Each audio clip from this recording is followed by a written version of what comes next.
Vamos a ver la clase.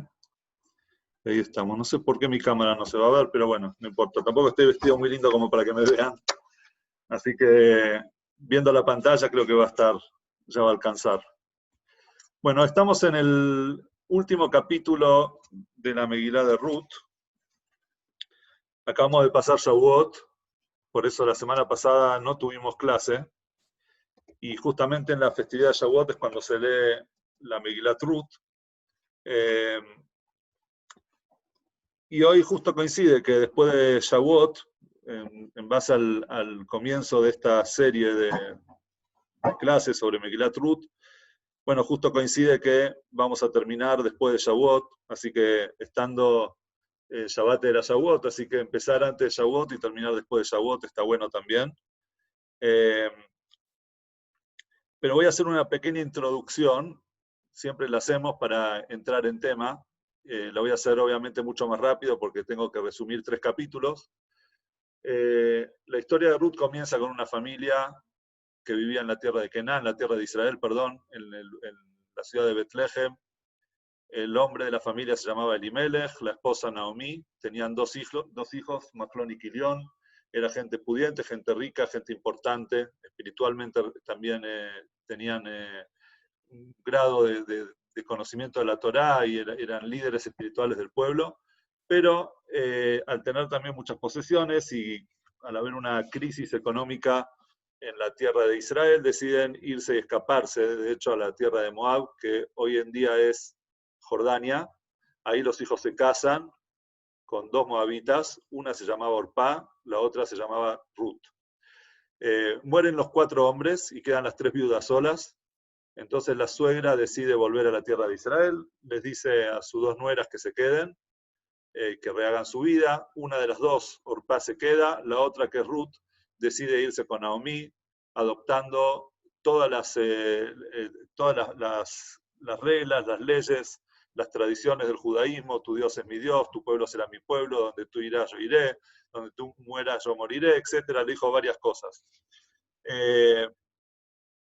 Cuando llegan a la tierra de Israel, ellas estaban en la pobreza total, habían perdido todo lo que tenían en Moab, en la tierra de Moab, habían quedado solas. Y bueno, Ruth empieza a juntar espigas como la gente necesitada, y como dice la mitzvah de la Torá, que cuando uno tiene un campo tiene que dejar parte de las cosas del campo, las esquinas y lo que a uno se le cae en el momento de la cosecha, etcétera, se lo tiene que dejar para la gente necesitada. Entonces Ruth empieza a colectar esas espigas, esos granos, y justo coincide que cayó en el campo de un familiar de ellas que se llamaba Boaz.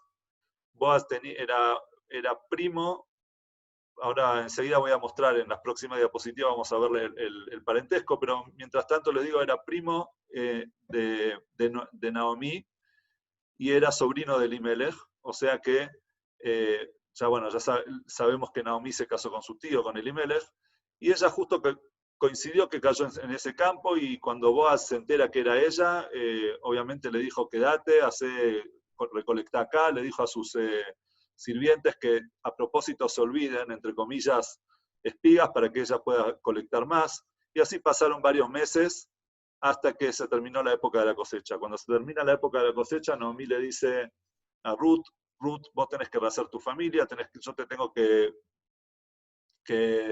asegurar un futuro. Entonces se me ocurrió la idea de que vos podés ir esta noche, cuando Boaz esté haciendo un trabajo, el trabajo de quitar los granos de las espigas, que se hacía en un lugar ventoso. Cuando él esté ahí, vos andá a la noche, fíjate dónde se va a acostar él, y después de que él haya comido y tomado, cuando él esté durmiendo, vos te vas a meter en su cama, a sus pies, y espera que él te diga lo que tenés que hacer. Bueno, ella lo hace. La Megilá nos cuenta que Boaz, cuando se despierta a medianoche y siente que hay alguien en su cama, a sus pies se estremece, le da miedo, y dice, ¿quién sos? Y ella le dice, yo soy Ruth, y vos sos mi redentor. Hablamos la semana pasada del concepto de redención. ¿Qué significa el redentor? Perdón, no la semana pasada, sino la última clase, quise decir. Pero hoy vamos a tocar también así un poco el tema por encima, y le pide por favor que él la cubra con sus alas, es decir, la proteja bajo sus alas, O sea, en otras palabras, casate conmigo. Boaz le dice, bueno, mira, está muy bien lo que vos decís, terminá, quédate a dormir acá para no volverte de noche sola, a la mañana andá sin que nadie sepa que estuviste acá y esperá que hay una persona, un redentor, que está antes que yo, que me precede, y por lo tanto tengo que hablar con él. Una vez que yo lo arregle todo, ahí nos vamos a casar. Y así fue que Ruth se fue y esperó la acción de Boaz. Y ahora vamos a empezar en el capítulo 4, qué fue lo que hizo Boaz a la mañana siguiente, apenas se levanta. Vamos a hacer así, esta la primera parte del capítulo. Megilat Ruth tiene muchísimas explicaciones, yo creo que uno puede dar muchísimas más clases sobre Megilat Ruth, pero yo me voy a enfocar en una cosa porque no nos va a dar el tiempo, sino. Entonces vamos a leer esta primera parte del capítulo. Después de esta página vamos a desarrollar un tema largo, poco profundo. Para los que no conocen y nunca estudiaron el Talmud, se van a encontrar también con conceptos talmúdicos que son muy interesantes. Creo que les va a gustar por lo menos tener un testeo, un toque de lo que es el Talmud. Vamos a ver también un poco de Maimónides. Vamos a hacernos cuestionarios, nos vamos a hacer varias preguntas y al final vamos a ver cómo todas esas preguntas, todos esos cuestionamientos que nosotros nos vamos a hacer, se responden con aclarando un concepto del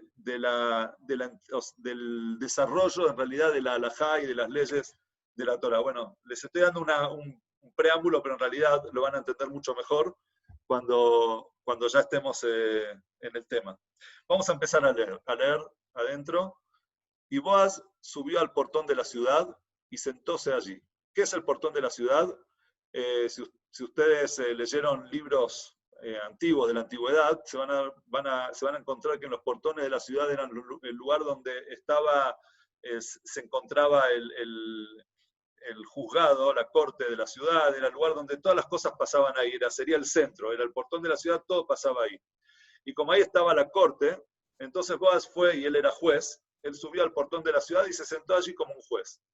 Y aceptó a pasar por allí el pariente de quien había hablado Boaz.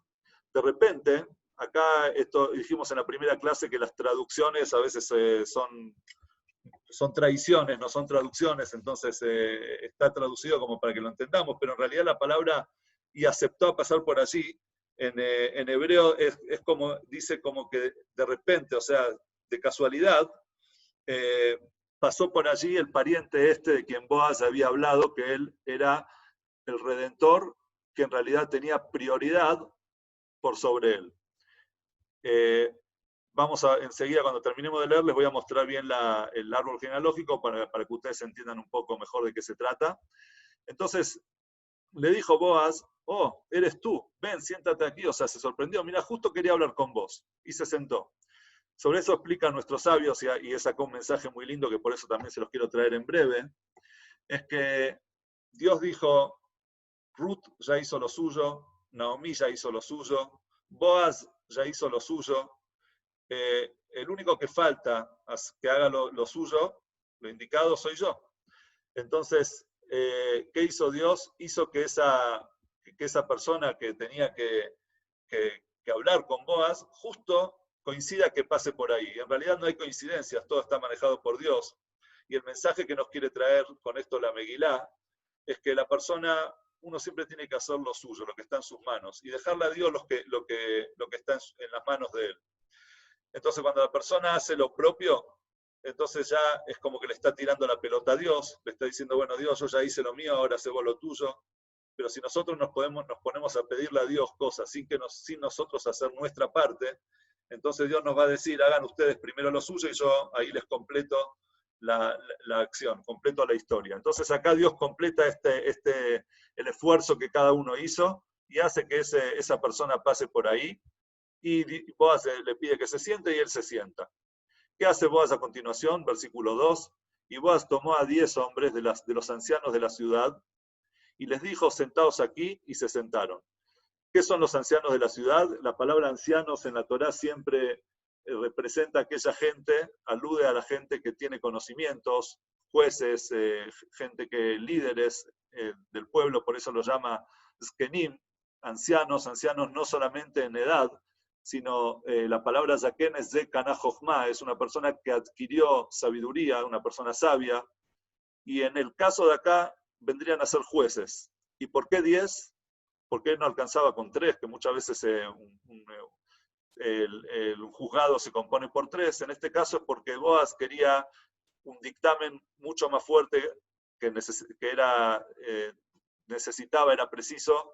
10 personas. Entonces les pidió que se sienten y ellos se sentaron. Ahora, Boaz mismo también era un juez, pero como él iba a juzgarse a sí mismo, o sea, era un tema que le correspondía a él, entonces él no podía formar parte de esos 10. Entonces, él, aparte de estar él, tuvo que llamar a otros 10. Entonces le dijo a su pariente, y ahí empieza Boaz a exponer el tema. Le dijo a su pariente, Noemí ha vuelto del campo de Moab y vende la parcela de tierra que era de nuestro hermano Elimelech.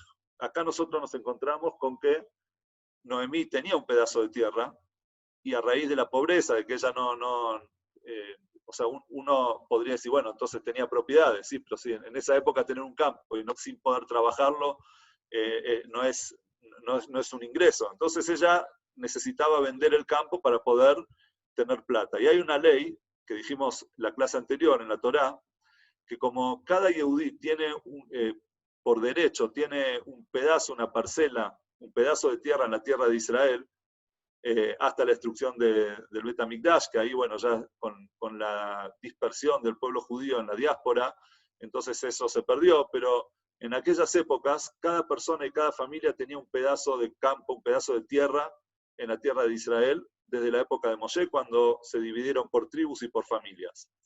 Por eso está también la ley de jubileo, que cada 50 años todos los campos, o en realidad no cada 50 años, sino en el año 50, todos los campos vuelven a su dueño anterior. ¿Por qué digo en el año 50? Ya explicamos en la clase anterior, que si yo vendo un campo, no es que mi campo por 50 años le va a pertenecer al comprador, sino que el conteo es desde el momento que ingresaron a la tierra de Israel, los judíos empezaron a contar los años, y todos los años, cada 50 años, se considera año de jubileo para toda la tierra de Israel. Es decir, si yo vendí el campo en el año 48, lo estoy vendiendo por 2 años, porque en el año 50 todo vuelve a su dueño anterior. Esa es una cosa, eso nos muestra a nosotros el arraigo de la persona del Yehudí a la tierra de Israel, al pedazo de tierra en Israel. Entonces, ¿qué pasaba cuando una persona quería vender su campo por una crisis económica? Para que el campo no se pierda de la familia, más allá de que en el jubileo iba a volver ese campo, se le daba prioridad a los familiares de esa persona. Es decir, si yo quería vender un campo, los que tenían prioridad para comprarme el campo serían los redentores, en otras palabras, que redimen mi campo de que pase a otra familia, es mi propia familia, son mis hermanos, mis hijos, etc. Entonces, por eso, Boaz le dice a este hombre, Noemí ha vuelto del campo de Moab y vende la parcela de tierra que era de nuestro hermano Elimelech, ¿sí?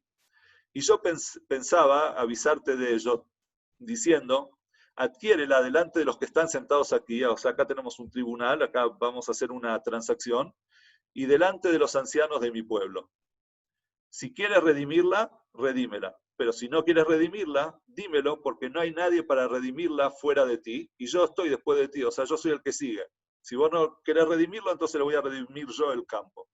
Entonces este hombre le contestó, el pariente, le contestó, la redimiré. Ok, acepto, yo me voy a quedar con el campo. Entonces ahí le dice Boaz, acá hay una letra chica, le dice Boaz, acá hay un asterisco, que junto con ese campo hay otro tema que vos tenés que hacer. Entonces le dijo Boaz, el día que compres el campo de la mano de Noemí, también vas a tener que adquirir por mujer a Ruth, la moabita, mujer del difunto, que ¿quién era el difunto? Era Mahlón, uno de los hijos de Noemí de Elimelech, que ya enseguida les voy a mostrar en la próxima diapositiva la familia, el árbol genealógico, para que entiendan todo. Vos el día que vos compres el campo te vas a tener también que casar con ella. Como dijimos en la clase anterior, está la ley del levirato en el judaísmo, donde cuando una persona se casó y no tuvo hijos y murió, entonces hay una mitzvah de que la viuda se case con el hermano, con algún familiar, para traer al mundo, para engendrar un hijo y darle continuidad al nombre de la familia. Obviamente eso era optativo por ambos lados, si los dos querían, lo hacían, y si no, entonces había algo que se llama jalitzá, es una ceremonia que se llama jalitzá, que ahí ellos se desvinculaban de esa mitzvah, de esa obligación. Pero en este caso, Boaz le dice, está la chica, y vos tenés que, cuando adquirís el campo, junto con eso tenés que perpetuar el nombre de nuestro familiar en ese pedazo de tierra. Es decir, vos tenés que traer un hijo al mundo de Ruth, para que el nombre de ese hijo que venga sea a nombre de los fallecidos, o sea, de Mahlón, Quilión, Elimelech, etc. Entonces ahí cambió la opinión de este hombre y le dijo, y él le contestó, y dijo el pariente, entonces no podré redimirlo para mí. Entonces no voy a poder. ¿Por qué? Y acá esto es importante porque acá nos vamos a detener, para no perjudicar mi propia herencia. Toma pues mi derecho de redención sobre ti, porque no puedo redimir el campo. Y acá nos vamos a detener sobre estas palabras. ¿Qué significa? Porque para no perjudicar mi propia herencia. ¿Qué herencia estaría perjudicando? ¿Sí? Vamos a ver la próxima diapositiva. Vamos a ver acá el árbol genealógico. ¿De qué estamos hablando? Si ustedes ven, Elimelech, el primero de los hijos de Nachshon, tenía 3 hermanos, Salmón, Tov y el papá de Naomi. El papá de Naomi la tuvo a Naomi, obviamente, y Naomi se casó con el tío Elimelech. Ellos dos tuvieron 2 hijos, Mahlón y Quilión. ¿Sí? Mahlón y Quilión eran los hijos de Elimelech y Naomi. Ruth se casó con Mahlón. Ahora, el segundo de los hermanos de Elimelech, Salmón, tenía un hijo que se llama Boaz, ¿sí? Que es este Boaz del que estamos hablando ahora. Ahora, la ley de herencias dice que cuando una persona tiene un campo, entonces el primer grado de herencia son los hijos. Los hijos heredan. ¿Qué pasa si la persona no tenía hijos? Entonces pasa a la generación anterior, pasa a los hermanos. Y si esos hermanos no tenían hijos, entonces pasa de vuelta hacia arriba, hacia el abuelo y a los hijos del abuelo, etc. Entonces, Elimelech tenía 2 hijos, pero esos 2 hijos murieron, entonces no tenían herederos. ¿Quiénes eran los que tenían que heredar entonces el campo? O sea, los que tenían derecho en realidad para comprar, para adquirir ese campo, serían los hermanos de Elimelech, ¿sí? Al no tener hijos Elimelech, pasa la herencia a los hermanos. De todos los hermanos, ¿quién era el único que quedaba vivo? Parece que el único que quedaba vivo era Tov. Ahora, si Tov no aceptaba heredar, o sea, comprar, adquirir, redimir el campo de Elimelech, entonces pasaba de vuelta hacia abajo, hacia los hijos de esos hermanos. Como los hijos de Elimelech habían muerto, entonces el segundo que heredaba, digamos, que sus hijos heredaban, eran los hijos de Salmón. El mayor de los hijos de Salmón era Boaz, quiere decir que después de Tov, el que le seguía era Boaz. Por eso Boaz le dice, si vos no vas a redimir Tov, entonces ya me corresponde a mí y ahí yo lo voy a tomar. Eso es, espero que haber sido claro con esta infografía. Esa era la ley. ¿Sí? Ahora, ¿por qué Tov dijo, no lo puedo redimir para no... a ver, vamos a volver al texto. No lo voy a redimir para no perjudicar mi propia herencia. ¿Cómo perjudicaría su propia herencia? Sobre eso hay un Rashi. Un comentarista Rashi explica sobre eso, y antes de explicar Rashi, mejor dicho, vamos a pasar un texto de la Torá. Nosotros vimos acá, nos topamos en esta historia con el pueblo de Moab. Y habían 2 pueblos, Amón y Moab, que eran vecinos. Y la Torá, en el libro de Dvarim, en el libro de Deuteronomio, capítulo 23, versículos 4 y 5, dice, un hombre amonita, y acá hay un corchete que dice la palabra hombre, quitémosle el corchete por ahora, porque ahí está el núcleo de toda la charla de hoy. Un amonita o moabita no puede ingresar en el grupo matrimonial de Dios. No pueden ingresar nunca en el grupo matrimonial de Dios, incluso después de la 10ª generación.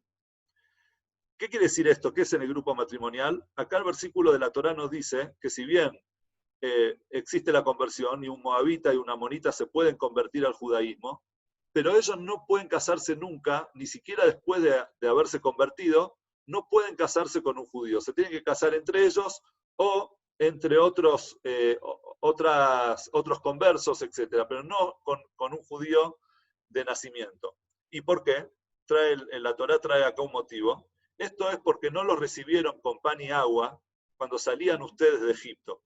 Y también porque contrataron a Bilam, hijo de Beor, de Ptor, en Aram Naharaim para maldecirte. Si ustedes se acuerdan la historia, hay dos cosas. El pueblo judío salía de Mitzrayim, salía de Egipto, venía por el desierto, y en vez de recibirlos, salir y darles salir a su encuentro y darles ser hospitalarios, darles pan y agua, comida y agua, ellos no solamente que no lo hicieron, además también contrataron a Bilam para que los maldiga. Es decir, ellos se antepusieron en el camino y estuvieron en contra de ustedes. Por eso, si ellos se quieren convertir, se pueden convertir, pero nunca van a pasar a ser, nunca van a poder contraer matrimonio con el pueblo de Israel.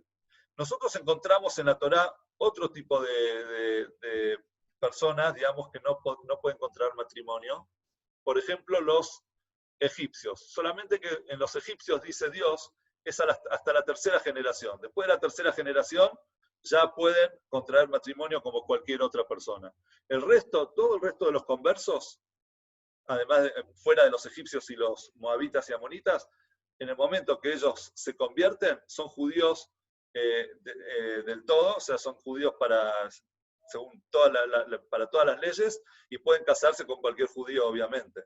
Pero Dios castigó a estos dos pueblos, a los egipcios y a los tres pueblos, egipcios, moabitas y amonitas, con no casarse con el pueblo de Israel, los egipcios hasta la tercera generación, y Moab y Amón para siempre. Además, tenemos un hijo que fue engendrado por una relación prohibida, ¿sí? Un hijo bastardo. Tampoco un hijo o una hija, tampoco pueden casarse con cualquiera, sino únicamente casarse entre ellos. Esas son las leyes de la Torá al respecto, o sea, sobre el tema de matrimonios. Ahora, ¿qué pasaba acá? Había un problema. Dice Rashi explica sobre este versículo que Tov, el tío de Boaz, tenía miedo de perjudicar a su descendencia. ¿Qué significa perjudicar a su descendencia? Es que si él se iba a casar con Ruth, que Ruth era una moabita, y hay un versículo que dice que una amonita o moabita no puede ingresar en el grupo matrimonial, quiere decir que sus hijos el día de mañana no se van a poder casar con otros judíos del pueblo. Van a tener que casarse únicamente con conversos de Amón y Moab. Quiero hacer acá una aclaración, que ya lo hicimos en la clase anterior, pero vuelvo a hacerla. Hoy en día, desde que Sanjerib, rey de Asiria, conquistó Israel y hizo lo que él hizo fue mezclar todas las civilizaciones que habían en ese momento, todos los pueblos, eran las famosas 10 tribus perdidas. Los asirios tenían una forma de conquistar que para que la gente no se sienta, los habitantes del lugar no se sientan cómodos en su propio lugar, no estén en sus propias tierras, y cuando uno está en su propia tierra, obviamente tiene algo que el otro no tiene, ¿sí? O sea, tiene el conocimiento de la tierra.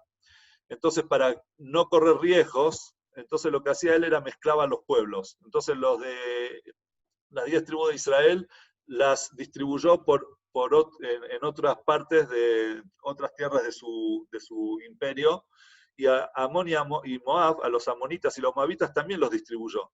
Es decir, que hoy en día no tenemos seguridad, no tenemos certeza quién es amonita, quién es moabita, quién es de cada una de las tribus, y por lo tanto esta ley ya quedó inactiva. ¿Por qué?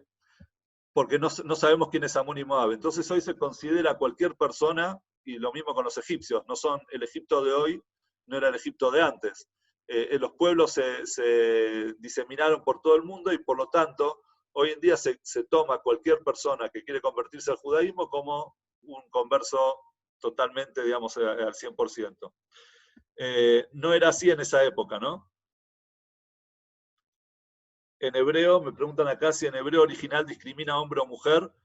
No, en hebreo dice, Moabí, el que sabe hebreo va a entender mejor, Amoní un Moabí lo yavó bikal Hashem.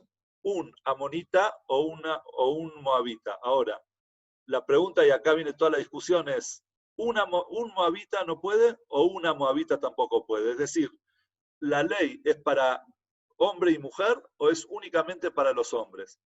Entonces, en ese momento, lo que dice Rashi, esa es la explicación de Rashi, que este Tov, el tío de Boaz, no sabía que el versículo este era un moabita y no una moabita. Él creyó, dijo, si yo me voy a casar con ella, estoy haciendo algo prohibido. Entonces, si estoy haciendo algo prohibido, mis hijos, mi descendencia se va a perjudicar. Y Rashi explica, dice que él no sabía la ley está de que es un hombre amonita y un hombre moabita no puede ingresar en el grupo matrimonial. No así en el caso de los egipcios, que eso es tanto hombre como mujer, o el caso de uno que nació de un matrimonio prohibido, de una relación prohibida, que tampoco no discrimina la Torah entre hombre y mujer, y ahora sobre eso vamos a ver un pasaje del Talmud, pero esa es la explicación de Rashi. ¿Qué pasa ahora sobre esta explicación de Rashi? Se nos abre a nosotros una pregunta, una incógnita muy grande.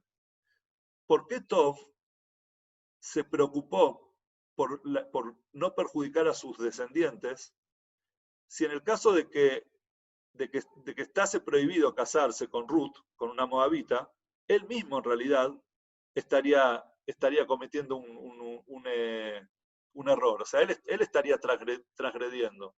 Entonces, ¿por qué cuando Rashi explica del motivo por el cual Tov dijo no quiero perjudicar a mi descendencia, es porque él no sabía la ley de una monita o una moabita, etc. Él no conocía esta ley. El hecho de no conocer esta ley, entonces tendría que haberle, él en realidad no tendría que haber dicho no quiero perjudicar a mi descendencia, no me quiero perjudicar yo mismo no quiero ser, digamos, no quiero hacer algo que es indebido, que no se puede.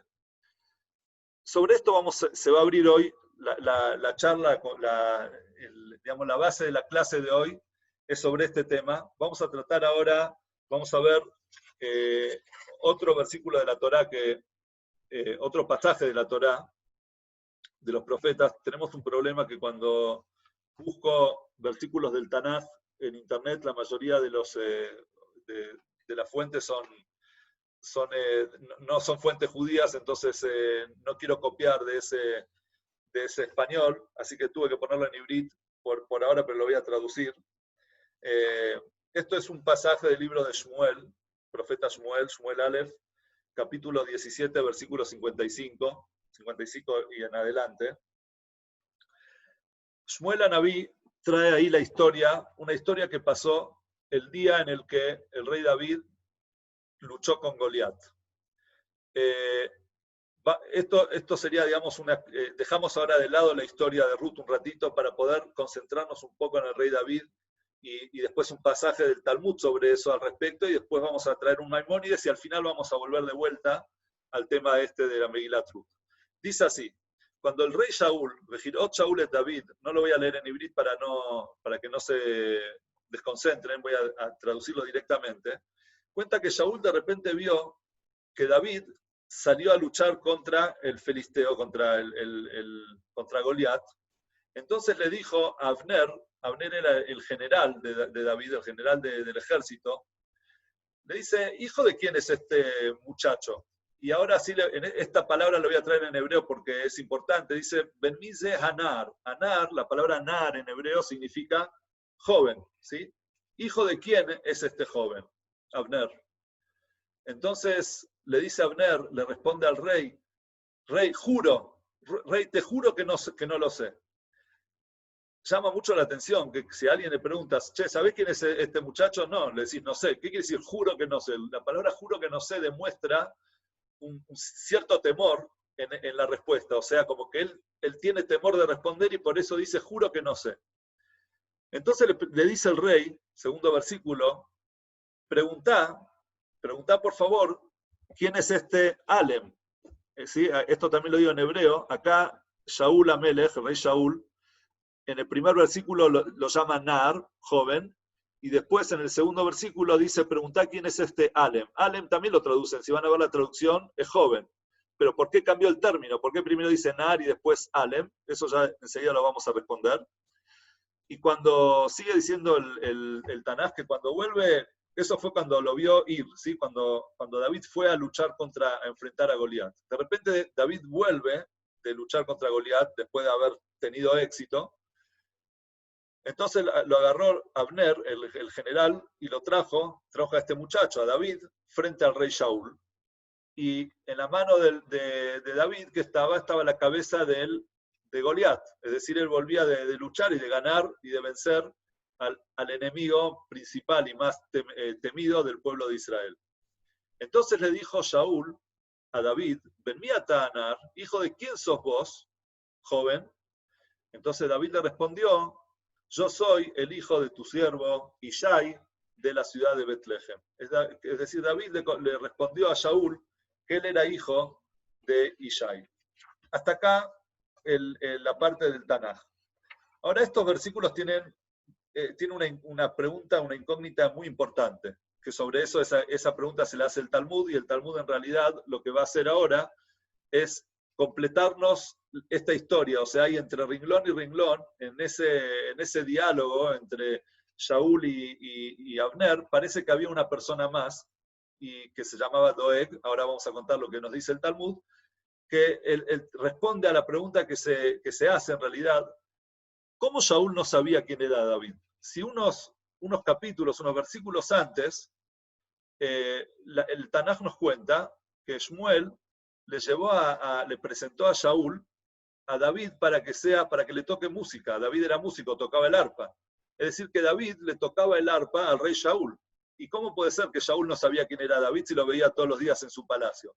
Él era el músico del rey. Entonces, ¿por qué Shaul le preguntó a Abner quién es este muchacho, quién es este joven? ¿Acaso no sabía, no lo conocía?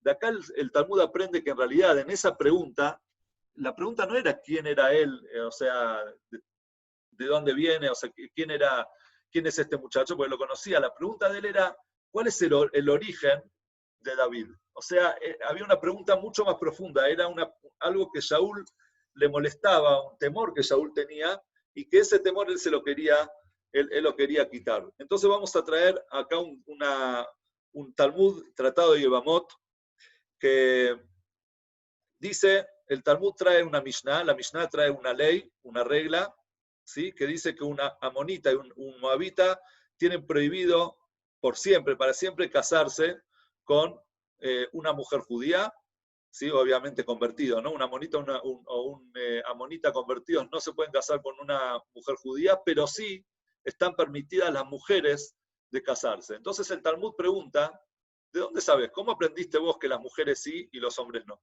Entonces el Talmud empieza a traer toda esta misma historia que acabamos de leer, pero de una forma mucho más detallada.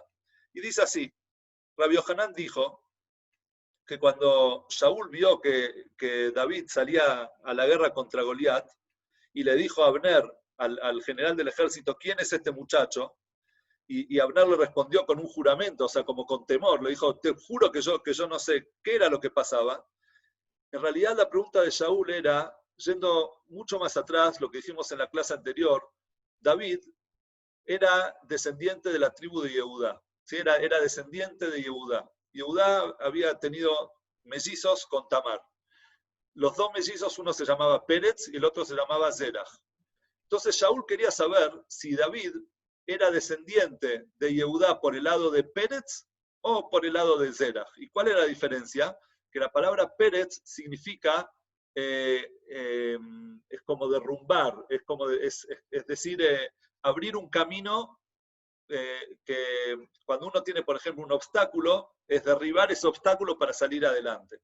Entonces Shaul Amelech, cuando vio que el pueblo aclamaba por el rey David, vio la valentía de él, que él fue a luchar contra Goliat y todo eso, él empezó a sospechar que quizás la gente lo iba a querer a David como rey y se le iba a poner en su contra, que de hecho fue lo que pasó. Si ustedes leyeron el Tanaj, ustedes saben que después Shaul lo empezó a perseguir a David por celos.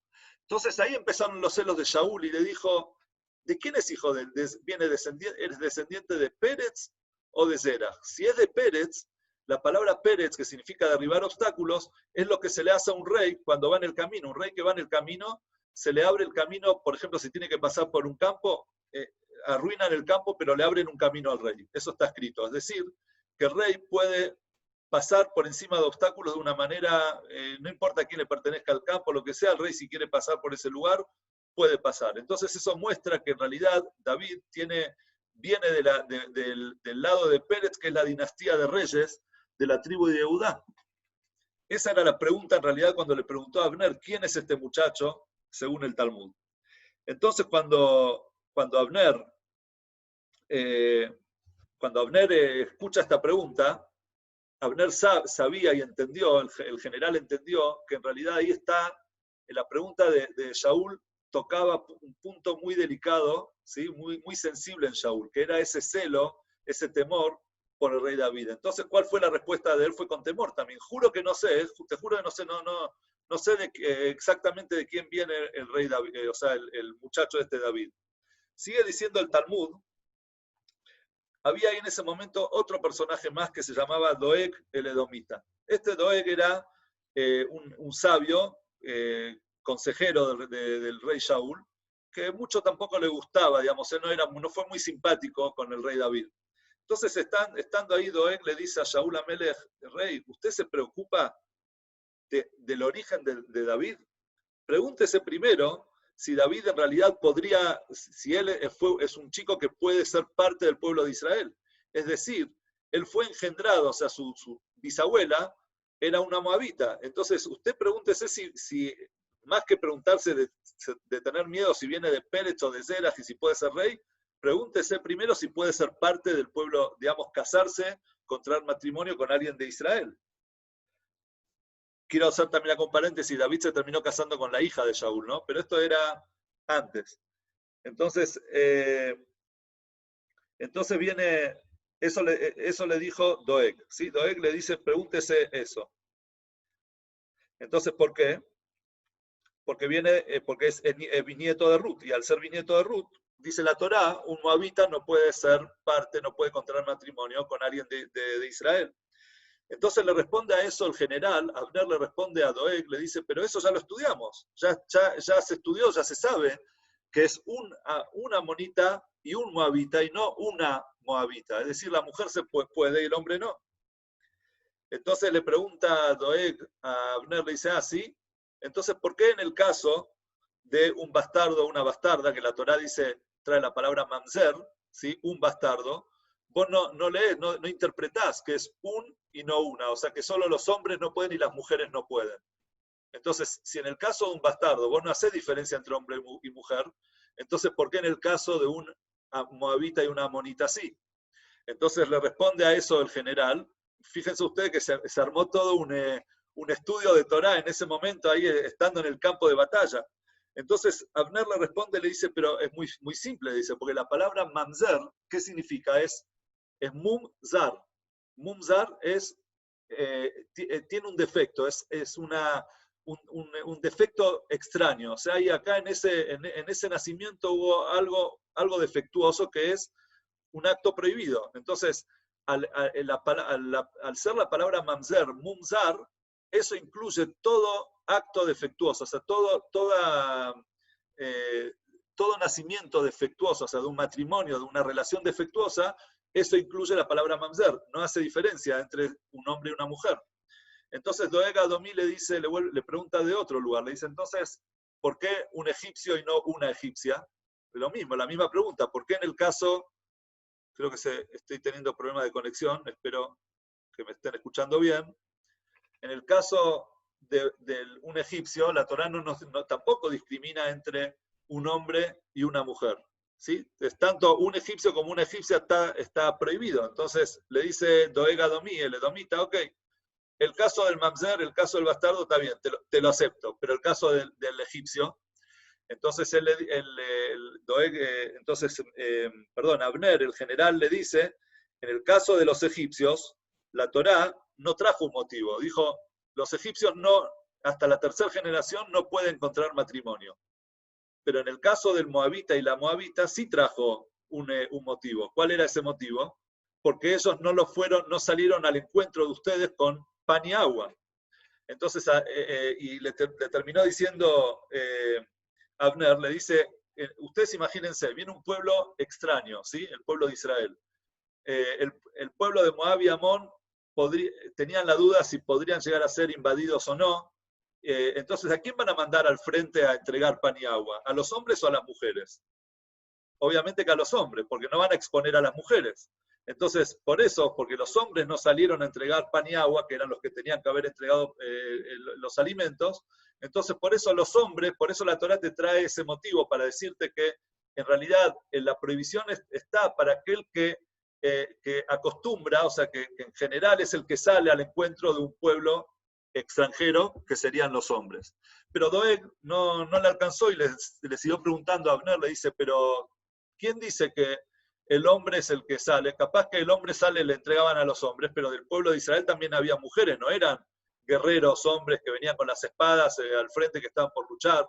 Era un pueblo que tenían mujeres, tenían chicos, entonces se supone que, bueno, los hombres le dan de comer a los hombres y las mujeres le tendrían que haber dado de comer y de tomar a las mujeres, entonces las mujeres también. En ese momento, dice el Talmud nos cuenta que Abner se quedó callado, se quedó mudo y le dijo, la verdad es que no sé. Y ahí es cuando, en el segundo versículo, le vuelve a preguntar, el rey Shaul le dice, andá por favor y averiguame quién es este muchacho. Le dice a Abner, le dice, por favor, andá a la corte, andá a la yeshivá, andá al lugar de estudio, y averiguame, por favor, cómo es esta ley de una amonita o una amonita, un moabita o una amonita, etc. Entonces fue Abner a la yeshivá, al lugar de estudio, se sienta con los sabios y les expone el problema. Y ellos le dicen, ya lo estudiamos eso, ya sabemos que es el moabita y amonita se refiere a los hombres y no a las mujeres. Entonces Abner les empezó a preguntar, a hacer toda la serie de preguntas que le había hecho a él Doeg. Y cuando llegó a la pregunta de por qué las mujeres también podrían haber salido con pan y agua, y por eso, por lo tanto, también ellas tendrían que haber sido castigadas de no poder contraer matrimonio con un judío, ellos se quedaron callados y no sabían qué responder. Entonces, cuenta el Talmud que ellos en ese momento, ese consejo de sabios, iban a sacar a hacer un veredicto que el rey David tenía prohibido de casarse, o sea, era excluir a David y a toda la familia en realidad de ellos, de contraer matrimonio con gente judía. Hasta que de repente apareció una persona que se llamaba Amasá, que este Amasá era era familiar del rey David, él era sobrino de la hermana del rey David. Y vino Amasá con una espada en la mano, clavó la espada en la tierra y dijo, todo aquel que no escucha, que no cumple con esta ley, todo aquel que no acepta esta ley, entonces merece ser, ¿cómo se dice?, apuñalado con esta espada.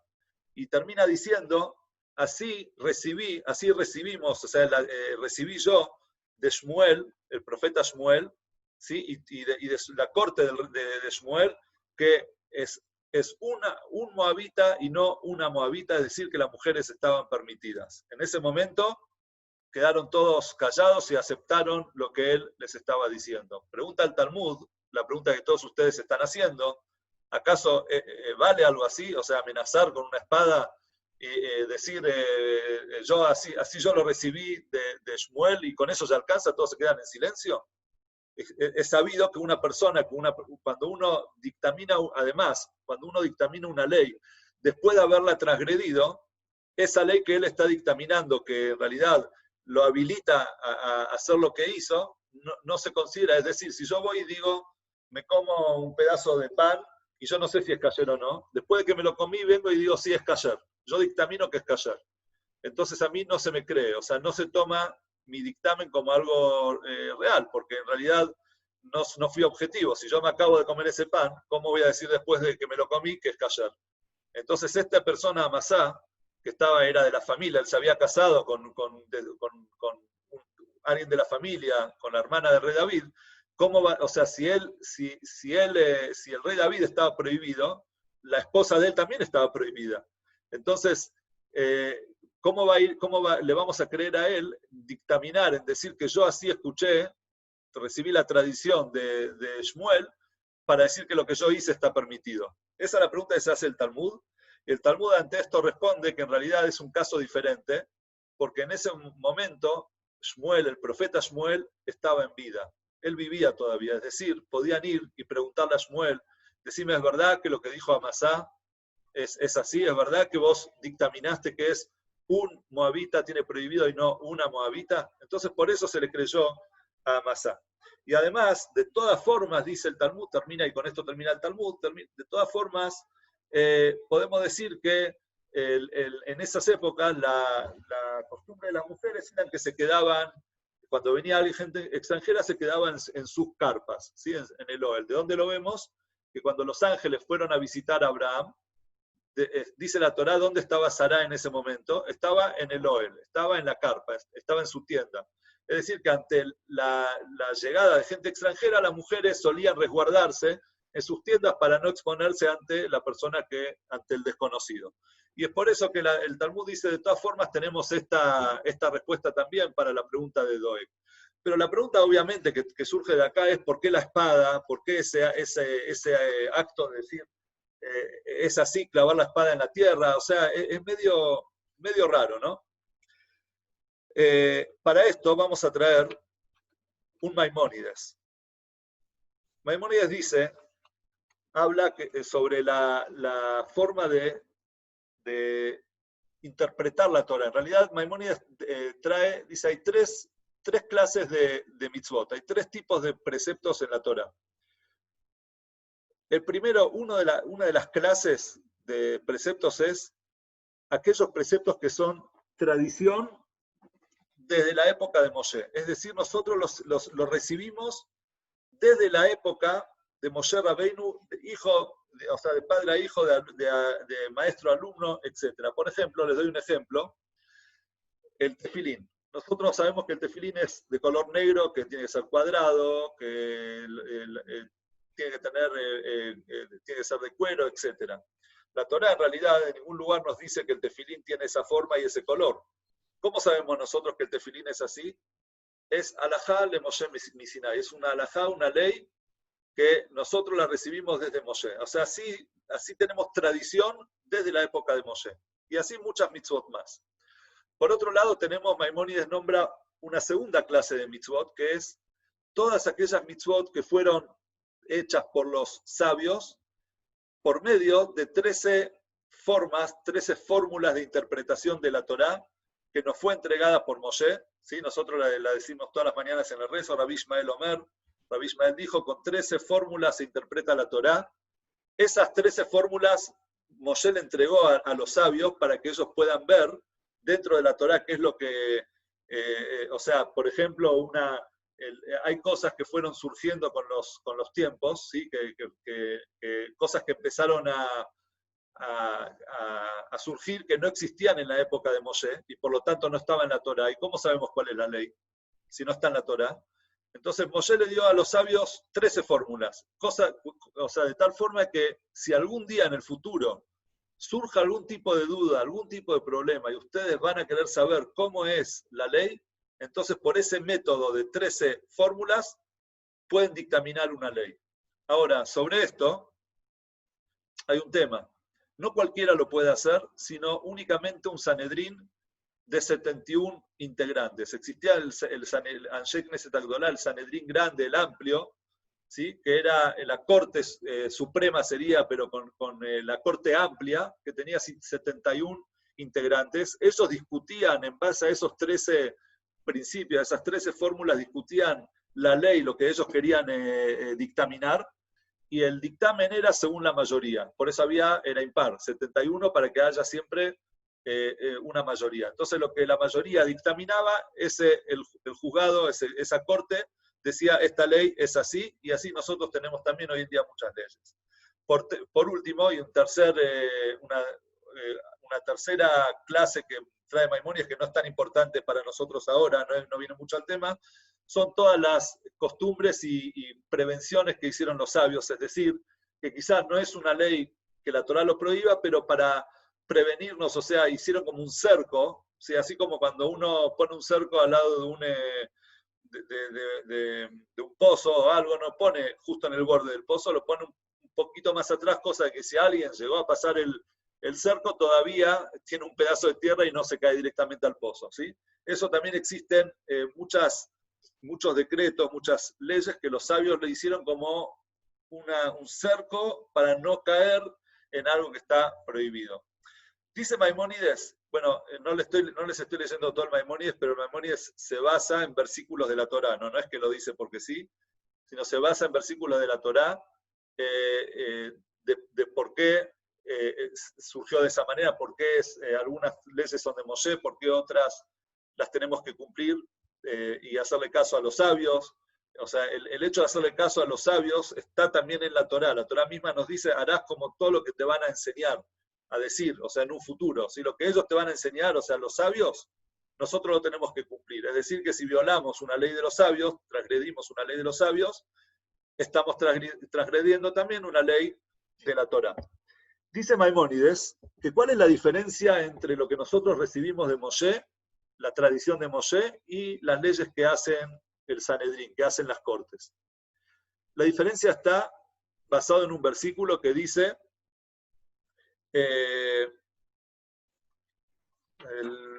hay un versículo que dice, a Shofet Asher y Eva y Amimaem, ustedes van a ser según el juez que esté en esa época, en cada época. Y esto nos genera a nosotros una diferencia entre lo que recibimos de Moshe y lo que hace cada corte. Es decir, lo que nosotros tenemos por tradición, desde la época de Moshe, ninguna corte la puede violar, ninguna corte le puede quitar validez. O sea, eso es inamovible, es algo que nadie, ningún sabio, ningún rabino, ninguna corte de 71 personas puede darle de baja, o sea, puede anular esa orden de Moshe. Pero sí, lo que una corte hace hoy, una corte de acá a 100 años, puede pensar diferente. O sea, se reunió la corte en la época de Yoshua, supongamos, Yoshua bin Nun, y sacó una ley. Pasaron 200 años, ¿sí? Y de repente se levantó una corte nueva en la época de los profetas. Y decidió que en base al estudio y obviamente tomando en cuenta lo que la corte anterior había dictaminado, ellos piensan que ellos tienen otra lógica y por lo tanto cambian esa ley. Entonces, ese cambio tiene validez y por eso la Torá nos dice, vas a hacer según lo que te diga el juez de esa época. Es decir, cada uno con el juez de su propia época. Y en base a esto, vamos a poder entender nosotros todo lo anterior, todo lo que dijimos desde el principio. ¿Cuál era el temor en realidad? Y ahora vamos a responder a Rashi. ¿Cuál era el temor de Tov, del tío de Boaz? El temor del tío de Boaz era el siguiente. Él decía, bueno, acá Boaz es un juez y acaba de sentar 10 personas, 10 sabios. Obviamente que se puede, o sea, van a permitirme a mí casarme con Ruth. Entonces yo no voy a estar en falta, yo voy a estar bien casado. Ahora, ¿qué pasa si mis descendientes mañana o unas cuantas generaciones después viene otra corte, viene otro Sanedrín y de repente nos dice, no, ese caso de un moabita queda inválido y una moabita tampoco se puede casar con alguien de Israel. Entonces eso va a estar perjudicando a mis descendientes. Por eso es que Tom le dijo a Boaz, no acepto para no perjudicar a mis descendientes. Y ahora entendemos también la diferencia acá que había en esta ley. La pregunta que se hizo, digamos, todos sabían, tanto Abner, el general de guerra, como Doeg, como la yeshiva donde Abner fue a preguntar, todos sabían que la ley era que es un moabita y no una moabita. Lo que ellos no sabían, la duda que surgió en ellos es si esa era una ley tradicional de Moshe o era una ley que había sido instaurada por un Sanedrín. Entonces, en base a eso, si al principio pensaron que fue una ley instaurada por el Sanedrín, y por lo tanto, cuando Doeg trajo todas esas preguntas, todos esos cuestionamientos, ellos dijeron, che, tenés razón, entonces nosotros tenemos la potestad de cambiar esa ley. Hasta que de repente vino Amasá y clavó una espada, que en el Talmud tenemos en varios lugares eso de clavar la espada. Clavar la espada es un símbolo. El símbolo es que es una ley inamovible, es decir, esta es una ley, así como la espada está clavada en la tierra, y está firme en la tierra, esta ley está también firme en la tierra. ¿Por qué? Porque dijo Amasá, así yo recibí. O sea, que hay una tradición, una recepción desde de Shmuel, del profeta Shmuel, que en realidad esto es una halajá, una ley de Moshe. Y esto no pasa por interpretación, pasa porque esto es una ley, así como la espada está clavada en la tierra, y lo mismo también dijo, aquel que no la cumple es como si fuera que se está apuñalando. ¿Qué es el apuñalarse? Está muriendo espiritualmente, o sea, está violando la ley de Moshe. Espiritualmente se está haciendo un daño, se está clavando una espada. En realidad lo que hizo Amasá no era un acto de violencia, explican nuestros sabios, sino era un acto, una costumbre de mostrar que una ley es inamovible y es una ley, una halajá de Moshe de Sinai. Y con esa respuesta la que dijo Amasá, es que ellos en ese momento aceptaron y dijeron, tenés razón, y si es una ley de Moshe, esto es algo inamovible. Y así también, si nosotros vemos Maimónides, que Maimónides lo que hizo fue traer leyes, en la ley de Maimónides dice, la halajá, que una monita y un moabita y una amonita y una moabita pueden casarse, y ahí Maimónides trae estas palabras, así dijo Moshe, esta es la tradición desde la época de Moshe, cuando Moshe dictó esta ley en la Torá, él le transmitió al pueblo que él se refiere a un hombre y no a una mujer. Y con esto permitió al rey David y a todos, ¿sí?, a casarse, de hecho se terminó casando con la hija de Shaul, con la hija del rey, en base a esta ley. Vamos a seguir entonces con el capítulo, así lo terminamos. A la sazón esta era la costumbre en Israel en lo concerniente a redenciones y cambios y confirmaciones de negocios. La costumbre en esa época era cuando uno iba a hacer un negocio, él tenía que adquirir y comprar la tierra, ¿no?, el pedazo de tierra de Noemí. Un hombre se quitaba el calzado y lo daba al otro. O sea, como no podemos tomar posesión en esa transacción de la tierra misma en ese momento, entonces agarra un objeto, en esa época era un calzado, pero podía ser cualquier otro objeto, y esto servía de testimonio en Israel. Entonces él, cuando uno le pagaba al otro, el otro, en vez de darle un campo, le daba el zapato, cualquier objeto, y al levantar ese objeto, eso era a cambio del campo. Es como si fuera que él está, en ese momento, en el momento de la compraventa, él está tomando posesión del campo por medio de que él levanta ese zapato, ese objeto o lo que sea. Entonces el pariente le dijo a Boaz, cómpralo tú mismo, y se quitó el calzado, y Boaz anunció a los ancianos y a todos los presentes, sois testigos en este día de que he comprado todo lo que era de Elimelech y todo lo que era de Quilión y Mahlón, o sea, los campos, se lo compré de la mano de Noemí. Además, a Ruth la Moabita, mujer de Mahlón, la he adquirido para ser mi mujer, o sea, yo, acá utiliza la palabra adquirido, pero en realidad es que al adquirir todo lo que les pertenecía a ellos, él también iba a casarse con Ruth para poder, a fin de que se perpetúe el nombre del difunto sobre su heredad, o sea que las tierras que iban a tener, que él estaba comprando, que le pertenecían en realidad a Mahlón y a Quilión, a Noemí y a Elimelech, cuando él tenga un hijo con Ruth, él va a ser el dueño, o sea que él es parte de esa familia, va a ser dueño sobre esa tierra que le pertenecía a esa familia. ¿Sí? A fin de que se perpetúe el nombre del difunto sobre su heredad, para que el nombre del difunto no sea cortado de entre sus hermanos y del portón de su lugar. De ellos sois testigos en este día, y todos los que estaban en el portón y los ancianos dijeron, testigos somos, y haga el Eterno a la mujer que ha entrado a tu casa, y estas palabras son muy importantes, porque en realidad esto muestra ya la conversión, digamos, cómo culmina la conversión de Ruth. Ellos le dicen, testigos somos, y haga el Eterno a la mujer que ha entrado a tu casa, como Rachel y como Lea, las dos que edificaron la casa de Israel, o sea, ella es parte del pueblo de Israel, tanto como Rachel y como Lea, y además va a ser una matriarca para el pueblo de Israel, como fueron Rachel y Lea, madres de las 12 tribus de Israel, y hazte fuerte en Efrat, y sé famoso en Belén, y sea tu casa como la casa de Pérez, que Tamar le parió a Yehudá, ¿sí? Ahí retomamos la historia de Yehudá con Tamar y su hijo Pérez, de la simiente que el Eterno te dará de esta joven. De suerte, Boaz tomó a Ruth y ella fue su mujer, y él llegóse a ella y el Eterno la hizo concebir y ella tuvo un hijo, Y las mujeres de la ciudad le dijeron a Noemí, a la abuela del chico, bendito sea el Eterno que no te ha dejado hoy sin un pariente cercano y seas un hombre famoso en Israel. Es decir, Noemí había quedado sola, viuda, no tenía hijos, no tenía marido, y ahora de repente estaba abrazando a un nieto. Entonces todas las mujeres de la ciudad le decían a Noemí, bendito el Eterno que no te dejó sola.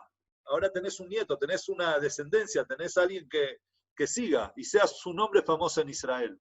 Y será para ti un restaurador de vida. Él te va a restaurar la vida. Toda la vida que vos perdiste, la pérdida de tus hijos y de tu marido, Él te la va a restaurar y va a ser un sustentador en tu vejez, porque tu nuera que tanto te ama, que es mejor para ti que 7 hijos, lo ha engendrado. O sea, acá vemos también cuál era la relación entre Ruth y Noemí.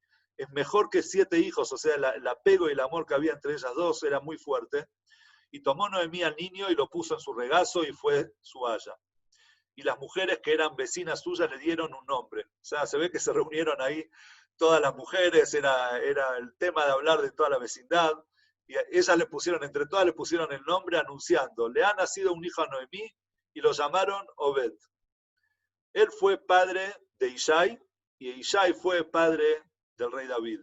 Y estas son ahora los últimos versículos, traen todas las generaciones desde Yehudá. Y estas son las generaciones de Pérez. Pérez era hijo de Yehudá. Pérez engendró a Hetzrón, y Hetzrón engendró a Ram, y Ram engendró a Aminadab, y Aminadab engendró a Nachshon, y Nachshon engendró a Salmón, y Salmón engendró a Boaz, y Boaz engendró a Obed, y Obed engendró a Ishai, e Ishai engendró a David. Y del rey David fue rey de Israel, y del rey David va a salir el Mashiach, fue padre también del rey Salomón, y así hasta la llegada del Mashiach. Y con esto nosotros concluimos la Megilat Ruth. Hay mucho más para hablar.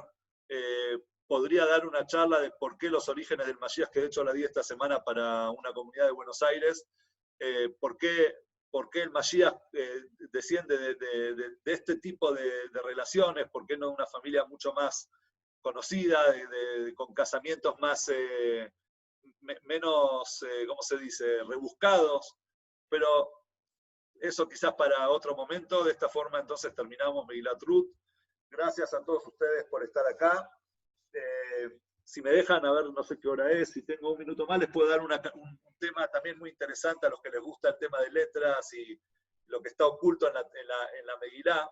Si ustedes se fijan, toda la Megilat Ruth, todos los versículos, menos 8, empiezan con la letra Vav. ¿Sí? Agarren en hebreo la Megilat Ruth, fíjense que los versículos menos 8, todo el resto de los versículos empiezan con la letra Vav. Los únicos 8 que no empiezan con la letra Vav, ¿sí?, forman entre todas sus letras la palabra Ishi Baoel, o sea, son las letras Yud, Shin, Ain, Yud, Bet, Aleph, Hei, Lamed, que forman Ishi Baoel. ¿Qué significa Ishi Baoel? En mi salvación estaba en la tienda, ¿sí?, en la tienda. ¿Por qué mi salvación estaba en la tienda? El rey David puso, o el autor en realidad no fue el rey David, fue Shmuel, el autor de esta Megilá, escondió dentro de los versículos lo que leímos en el Talmud. En el Talmud, que dijimos que al final, ¿cuál fue la respuesta que le dieron a Doeg? Más allá de que era una ley de Moshe y eso era inamovible, de todas formas, el Talmud trajo una respuesta. Dijo, así como Sara estaba en el Oel, estaba en su tienda, entonces esa era la costumbre de las mujeres de no salir cuando venía gente extraña, sino se resguardaban en su tienda. Entonces dejaron escondida en la Megilá las palabras Ishi, mi salvación. Al final lo que me salvó, el argumento que me salvó a mí, es el Oel. Es el argumento de que Sara se quedó en el Oel, se quedó en la tienda cuando llegaron los ángeles extraños para ellos dos. Si tienen alguna pregunta, voy a habilitar ahora un momento los micrófonos para que puedan preguntarme. Ahí está, adelante tienen los micrófonos abiertos, todos, o sea, habilitados, después cada uno puede abrirlos si quiere.